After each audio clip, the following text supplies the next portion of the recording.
हम उड़ के किसी ऐसी कंट्री में पहुंचे जहां पे दरख्तों में पैसे लगे हो, ठीक है, वहां से हम दरख्तों से पैसे उतारे, पीछे वालों को भी भेजिए, अपनी भी जेब में भरे। इंग्लैंड में देखें, वहां आप जाना चाहते हैं, अब अक्सर लोग ये सवाल करते हैं कि यार उधर कमाइयां भी तो उस तरह ही हैं।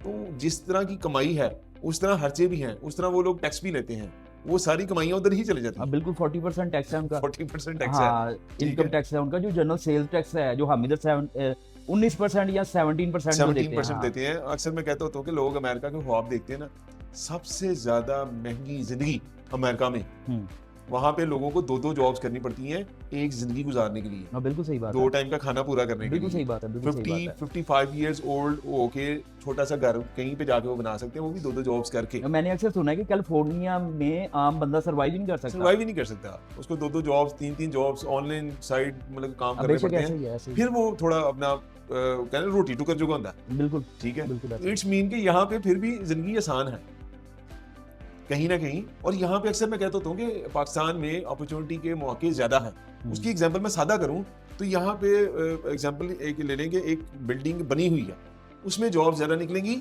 या जो बिल्डिंग बनने वाली है उसमें जॉब ज्यादा निकलेंगी? डेफिनेटली जो बनने वाली है, प्लेन प्लॉट पड़ा हुआ है। प्लेन प्लॉट पड़ा हुआ है, तो हमारा मुल्क तरक्की याफ्ता नहीं, तरक्की पजीर है। बिल्कुल, इसका मतलब चांस ज्यादा है यहाँ पे। बिल्कुल बिल्कुल। तो लेकिन हम लोग ये देखते हैं कि जो तरक्की याफ्ता मुल्क हैं, जहाँ पे रोशनियां हैं, वहां पे जाके हम कामयाब हो जाएंगे। बस वो रोशनियों की जगमग देख के हम लोग मूव कर जाते हैं। हाँ, तो जब मूव कर जाते हैं तो मैंने कहावत सुनी कि एक उस्ताद थे ना, उनके शागिर्द कहीं दुबई जाना चाहते थे या सऊदीया जाना चाहते थे।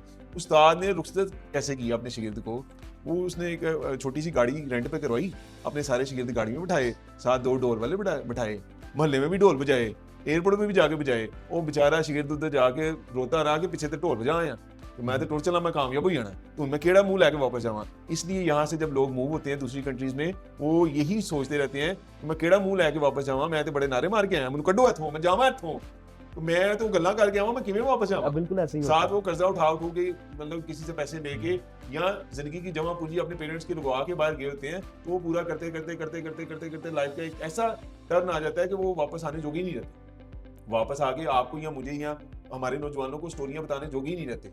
दैट्स वाई वो फंसे रहते हैं। तो यहाँ वाले और नौजवानों की लाइनें उनके पीछे लगी रहती हैं।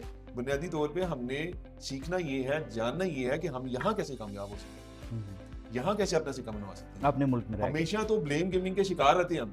हमारा क्राइटेरिया ठीक नहीं है, हमारी जो बबल है, हमारी जो सराउंडिंग है वो ठीक नहीं है, हमारे जो फैमिली बैकग्राउंड है वो ठीक नहीं है। बुनियादी तौर पे स्किल अपने में नहीं होती। ब्लेम गेमिंग करना बहुत आसान है, करना थोड़ा सा मुश्किल है।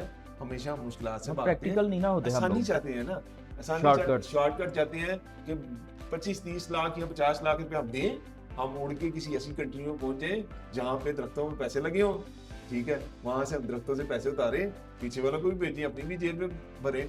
लेकिन ऐसी कोई स्टोरी नहीं है, करना ही पड़ता है। जिन्होंने कुछ करना होता है वो, इसलिए मैं कहता हूँ वो कम थे, कम हैं, कम रहेंगे, क्योंकि ज्यादातर तो लोग ब्लेम गेमिंग के शिकार हैं। बहुत शुक्रिया। Thank you so much.